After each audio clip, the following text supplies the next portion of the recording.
India used to be called long time ago Eastern Ethiopia.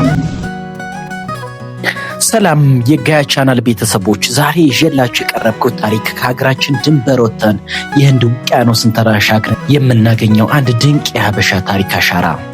እስኪ አስቡት፣ ከኢትዮጵያ በሺዎች የሚቆጠሩ ኪሎሜትሮች ርቃችሁ በህንድ መንደሮች ውስጥ ስትዘዋወሩ መልካቸው፣ አረማመዳቸውና ፈገግታቸው ልክ እንደኛ የሆኑ ሰዎችን ብታገኙ ምን ይሰማችኋል?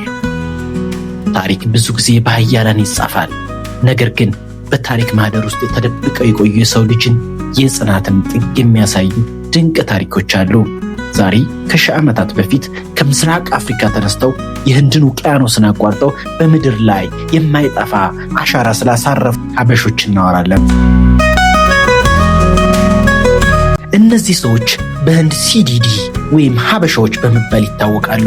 ከባርነት ተነስተው የጦር መሪ፣ የመንግስት አማካሪና የባህር ኃይል አዛዥ የሆኑት እነዚህ ሀበሾች እነማን ናቸው? እንዴትስ የህንድን ታሪክ ቀየሩት? የዛሬው የጋያ ዝግጅታችን ይህን ሚስጥር ይፈታል። እስከ ቪዲዮ መጨረሻ ድረስ አብራችሁ ቆዩ። በሂደቱ ላይም ቪዲዮን ከወደዳችሁ ላይክ፣ ሼር እና ሰብስክራይብ አድርጉ። የሀበሾች ወደ ህንድ መግባት የጀመረው በንግድና በስደት ነው። በአራተኛው መቶ ክፍለ ዘመን የአረብ ነጋዴዎች ከሀበሻ ምድር ሰዎችን ወደ ህንድ ወስዱ ነበር። አብዛኞቹ ከባርነት የተወሰዱ ቢሆንም የሀበሾች ታሪክ ግን ከሌሎች የባርነት ታሪኮች የተለየ ነበር።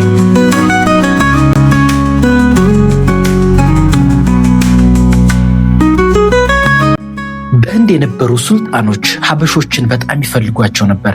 ምክንያቱም ሀበሾች በታማኝነታቸው፣ በጀግንነታቸውና በአስተዳደራቸው የታወቁ ነበሩ።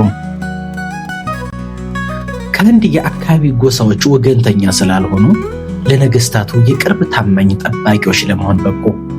እዚህ ጋር እነዚህ የኢትዮጵያ ተወላጅ ሀበሺ አቢሲኒያን የሚል የተጠሩ፣ በሌላ ስያሜው ደግሞ ሲዲዲ በአረብኛ ሳይዲዲ ጌታይ ከሚል የመጣ ሲሆን ከፍ ያለ የማህበረሰብ ክፍልን ያመለክታል። የህንድ ሀበሾች በሙምባይ፣ በካራናታክ፣ በጉጀራትና በሂንዳራይቫድ ይኖራሉ። ዛሬም በህንድ ውስጥ ከ25,000 እስከ 50,000 የሚሆኑ ሲዲዲዎች ይኖራሉ። ቋንቋቸው ህንድ ቢሆንም የባህል ጭፈራቸውና ሙዚቃቸው ግን አሁንም ኢትዮጵያዊ ቅኝት አለው። ዳማል የተባለ የዳንስ ስልት ሲኖራቸው ይህ የዳማል ስልት በከበሮ ምትና በሰውነታቸው እንቅስቃሴ ውስጥ የአፍሪካውያን ማንነታቸውን ጠብቀው ይገኛሉ። ምንም እንኳ ዛሬ አብዛኛዎቹ በድህነት ውስጥ ቢኖሩም ታሪካቸው ግን የኩራት ነው። ሌላኛው ጎማ የሚባለው ባህላዊ ጭፈራቸው ሲሆን ልክ እንደኛ ከበሮ መሃል ላይ ተቀምጦ በጭብጨባና በዝላይ የሚደነስ ነው።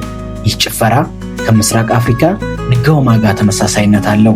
በጭፈራ ወቅት የሚገቡበት ስሜትና እንቅስቃሴያቸው እኛ ኢትዮጵያውያንን እያሉ ለዓለም የሚጮሁ ይመስላል።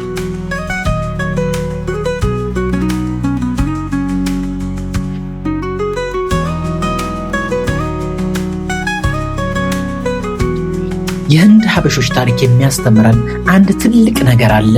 ማንነት በድንበር አይገደብም። በእውቀትና በጽናት ለሚሰራ ሰው የባዕድ ሀገር ምድር የንግስና አክሊል ሊያቀዳጅ ይችላል። እነዚህ ሀበሾች የኢትዮጵያ ብቻ ሳይሆኑ የዓለም ኩራቶች ናቸው።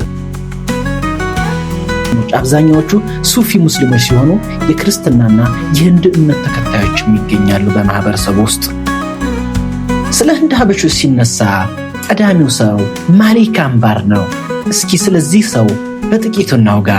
ማሊክ አምባር በ1548 ሐረር አካባቢ ተወለደ። ስሙ ቻፑ ነበር። በሕፃንነቱ በባርነት ተሽጦ ወደ ባግዳድ ተወሰደ። በዚያም የትምህርትና የመንግስት አስተዳደርን ተማረ። በዚህም አሳዳሪው የነበረው ካዚ ሁሴን ቻፑን እምነቱን ወደ እስልምና እንዲቀይር በማድረግ ስሙንም ማሊክ አምባር በማለት ሰየመው። ትርጉሙም የአምበር ንጉስ ወይንም ጥሩ መዓዛ ያለው መሪ የሚል አንድምታ አለው።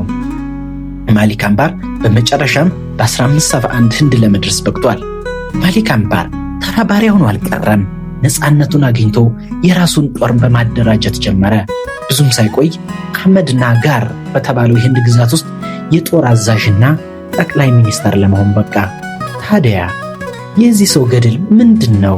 በወቅቱ ዓለምን ያንቀጠቀጡ የሙጋል ነገስታት ህንድን ለመቆጣጠር ሲነሱ ማሊክ አምባር የጉሬላ ጦርነት ጉሬላ ዋርፌር የተባለውን የጦርነት ስልት ፈጠረ። በትንሽ ጦር ታላቁን የሙጋል ሰራዊት ያሳደደ፣ ይቀጣውና ይቀጠቅጠው እንዲሁም ይጨርሰው ጀመር። ከጦርነት ባለፈ ማሊክ አምባር ታላቅ መሐንዲስ ነበር። ዛሬም ድረስ በህንድ የምትገኘውን አውራንጋባድ የተሰኘችን ከተማ የመሰረታት እሱ ነው። በከተማዋ የዘረጋው የውሃ መስመር ጥበብ ምንጩ ከኢትዮጵያ የተቀዳ እንደሆነ ታሪክ ተመራማሪዎች ይመሰክራሉ። በህንድ ምዕራባዊ ዳርቻ ላይ አንድ ትልቅ ነገር ታገኛላችሁ። አንድ ትልቅና ድንቅ ነገር፣ በውሃ መካከል የተገነባ ጃንጅራ ምሽግ።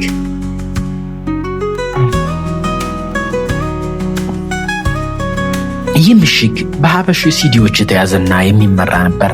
ለ200 ዓመታት ያህል በታሪክ ውስጥ ታላቅ የሚባሉ ኃይሎች እንግሊዞች፣ ሆላንዶችና የህንድ ማራናታዎች ይህን ምሽግ ለመያዝ ሞክረው አልቻሉም።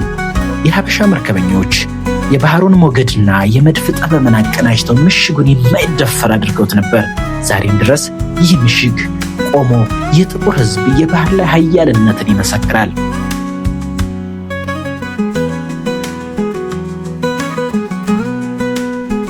ዛሬ ላይ ሲዲዎች እንዴት ይኖራሉ? ምንም እንኳ ቋንቋቸው ህንዳዊ ቢሆንም በውስጣቸው የሚፈሰው ደም ግን አሁንም ኢትዮጵያዊ ነው።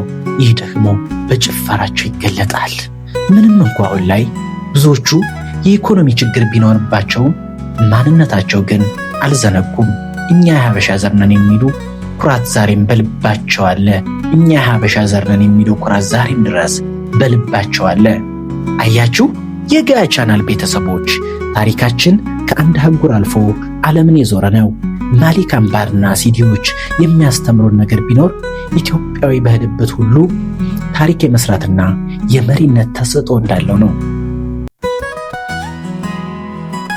ታሪካችንን ካወቅ ለራሳችን ያለን ግምት ይጨምራል። ዛሬ ይህ ታሪክን ስትሰሙ ምን ተሰማችሁ? ስለ ማሊክ አምባርና ስለ ሲዲዎች ከዚህ በፊት ታውቁ ነበር? አስተያየታችሁን በኮሜንት መስጫው ላይ አካፍሉኝ። ቪዲዮን ከወደዳችሁት ላይክ፣ ሼር ማድረግ ለሌሎችም እንዲደርስ አድርጉ። ቪዲዮን ከወደዳችሁት ላይክ እና ሼር በማድረግ ለሌሎችም አድርሱ። ለቀጣይ ደግሞ የትኛውን ሚስጥራዊ ታሪክ እንድንመረምር ትፈልጋላችሁ? እስከሚቀጥለው ቪዲዮ ሰላም ሆኖ ሰላም የጋያ ቻናል ቤተሰቦች ሰላማችሁ ይብዛ። ሁሌም እናመሰግናለን። በድጋሜ ቻናላችንን ሰብስክራይብ ማድረግ እንዳትረሱ። እናመሰግናለን።